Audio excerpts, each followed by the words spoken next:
Hi viewers, welcome to Kiki kitchen. இன்றைக்கி நம்ம வீடியோவில் புடலங்காய் கூட்டு நல்லா டேஸ்ட்டாக எப்படி நம்ம செய்யலாங்கிறத பற்றின டிப்ஸ் எல்லாமே சொல்லியிருக்கோம். வீடியோவை பார்த்து நீங்களும் மறக்காமல் இது போல் டேஸ்ட்டாக புடலங்காய் கூட்டு செஞ்சு பாருங்கள். வாங்க இப்போ வீடியோக்குள்ளே போகலாம். நம்ம இப்போ புடலங்காய் கூட்டுக்கு நல்ல வெங்காயம் சின்ன சின்னதாக கட் பண்ணி எடுத்துப்போம்.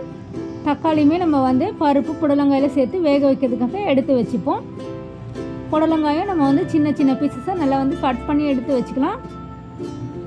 இது நம்ம பருப்புமே பாசி பருப்பு யூஸ் பண்ணோன்னா ரொம்ப நல்ல டேஸ்ட் அதிகமாக இருக்கும். இது கூட பூண்டு தக்காளி எல்லாமே நம்ம சேர்த்து நல்லா ஊற வச்சு எடுத்து வச்சுப்போம். இதை வேக வைக்கிறதுக்காக ரெடி பண்ணி வச்சுருக்கோம். இது கூட நம்ம பூண்டு 2 பல்ல ஆட் பண்ணிக்கலாம்.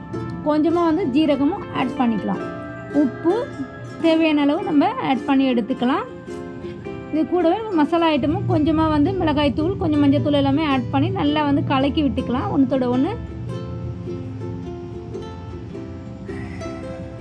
புடலங்காய் நம்ம உப்பும் இது கூட ஆட் பண்ணிக்கலாம். ரொம்ப நேரம் நம்ம தண்ணியில் வேக வைக்கக்கூடாதுங்க, இல்லைனா அது ரொம்ப மேசி ஆகிடும். ஓரளவுக்கு நம்ம இதை வேக வச்சு எடுத்தாலே போதுமானது. நம்ம பாசி பருப்புக்கு பதிலாக துவரம்பருப்பு கூட நம்ம இது கூட சேர்த்து வேக வச்சு எடுத்துக்கலாம். கூட்டு கொஞ்சம் கெட்டியாக உங்களுக்கு கிடைக்கும். பூண்டு சேர்க்கறதுனால டைஜஷன் ப்ராப்ளம் எல்லாத்துக்குமே இது ரொம்ப நல்ல விஷயமா இருக்கும்.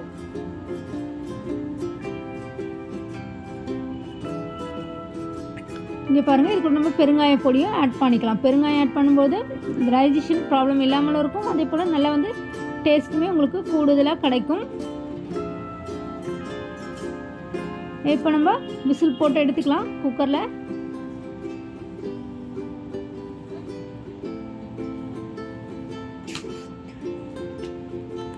நம்ம ஒரு 4 to 5 விசில் வச்சு எடுத்தாலே போதுமானதுங்க. ரொம்ப அதிகம் வச்சிங்கன்னா குழஞ்சி போயிடும். அதனால் கொஞ்சமாக நம்ம விசில் வச்சு எடுத்தாலே உங்களுக்கு நல்லா வெந்து கிடைக்கும்.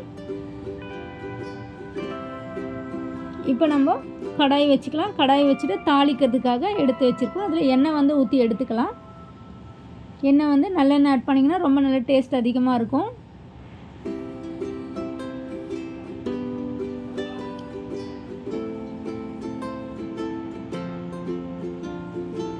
ஓகே, எண்ணெய் நல்லா காயட்டும். எண்ணெய் நல்லா காய்ஞ்சதும் நம்ம கடுகெல்லாம் ஆட் பண்ணிக்கலாம். ஜீரகமும் கொஞ்சம் இது கூடவே ஆட் பண்ணிப்போம்.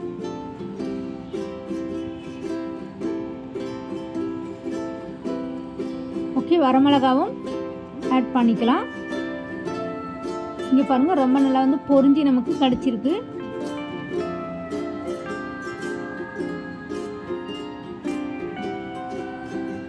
கடுகு நல்லா பொரியட்டும். கூடவே ஜீரகமும் ஆட் பண்ணால் நல்ல வாசனையாக உங்களுக்கு இருக்கும்.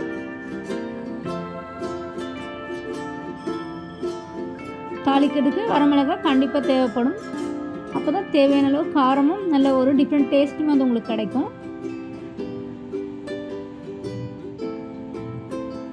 பாசிப்பருப்பை நல்லா கழுவி 10 to 15 நிமிஷம் நம்ம ஊற வச்சனாலே போதுமானதுங்க.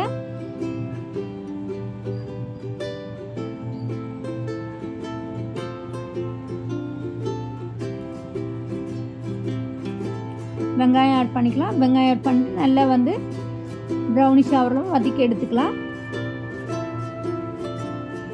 இது நல்லா தாளிப்புக்கு ரொம்ப நல்லா டேஸ்டான ஒரு விஷயமா இருக்கும்.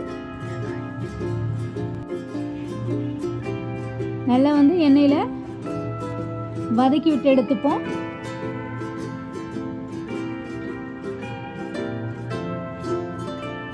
இது நம்ம சூடான சாதத்துக்கு இப்படி இல்லைன்னா சப்பாத்திக்கு கூட ரொம்ப நல்ல டேஸ்ட் அதிகமாக இருக்குங்க. சிறு பருப்பு ஆட் பண்ணுறதுனால ரொம்ப நல்ல ஒரு சைட் டிஷ்ஷாக உங்களுக்கு சப்பாத்திக்கு இருக்கும். கண்டிப்பாக நீங்களுமே செஞ்சு பாருங்கள்.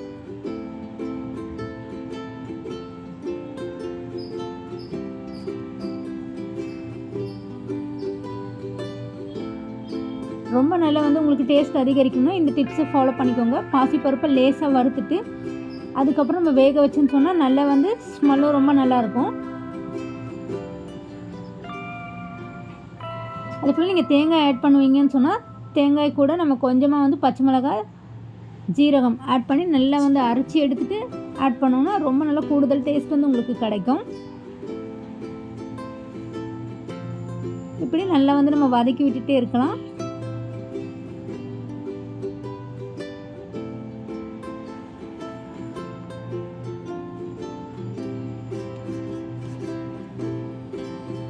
இப்போ நம்ம நல்லா வந்து மசிச்சு எடுத்து வச்சுருக்கிற இந்த புடலங்காய் பருப்பு இருக்குல்ல, இது ரெண்டுத்தையும் இது கூட நல்லா வந்து ஆட் பண்ணிக்கலாம். நம்ம கடலை பருப்பு கூட ஆட் பண்ணோன்னா நல்லா வந்து உங்களுக்கு ரொம்ப நல்லாயிருக்கும் டேஸ்ட்டாக. ரசம்லாம் வைக்கும்பொழுது ரொம்ப நல்ல டேஸ்ட் வந்து அதிகமாக உங்களுக்கு கொடுக்க வாய்ப்பு இருக்குது. நம்ம நல்லா வந்து ஒரு இடித்து கொஞ்சம் எடுத்து ஆட் பண்ணுவோம். ஏன்னா அப்படி ஆட் பண்ண தேவையில்ல. ஏன்னா புடலங்காயும் அந்த பருப்பும் ஒன்றா சேர்ந்து ரொம்ப நல்ல டேஸ்ட் வந்து உங்களுக்கு கொடுக்க வாய்ப்பு இருக்குது. அதனால் கொஞ்சம் நல்லா மசிச்சு எடுத்து வச்சுப்போம்.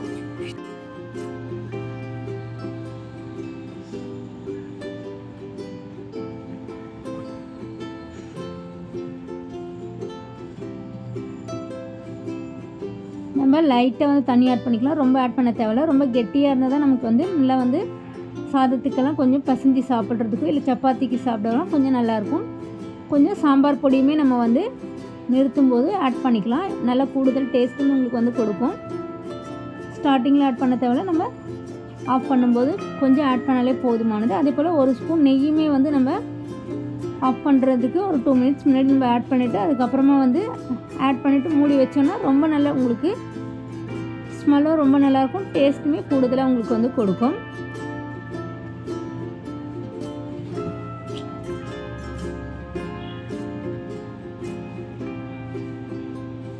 இங்கே பாருங்கள், இப்போ நல்லா நமக்கு வந்து புடலங்காய் கூட்டு வந்து நல்லா டேஸ்ட்டாக நமக்கு ரெடியாகி கிடச்சிட்டு இருக்கு. என்ன வியூவர்ஸ், இந்த டிப்ஸ் எல்லாம் உங்களுக்கு ரொம்ப பிடிச்சிருக்குன்னு நினைக்கிறேன். ரொம்ப யூஸ்ஃபுல் நினச்சிங்கன்னா ஃப்ரெண்ட்ஸ் அண்ட் ஃபேமிலிக்கு ஷேர் பண்ணுங்கள்.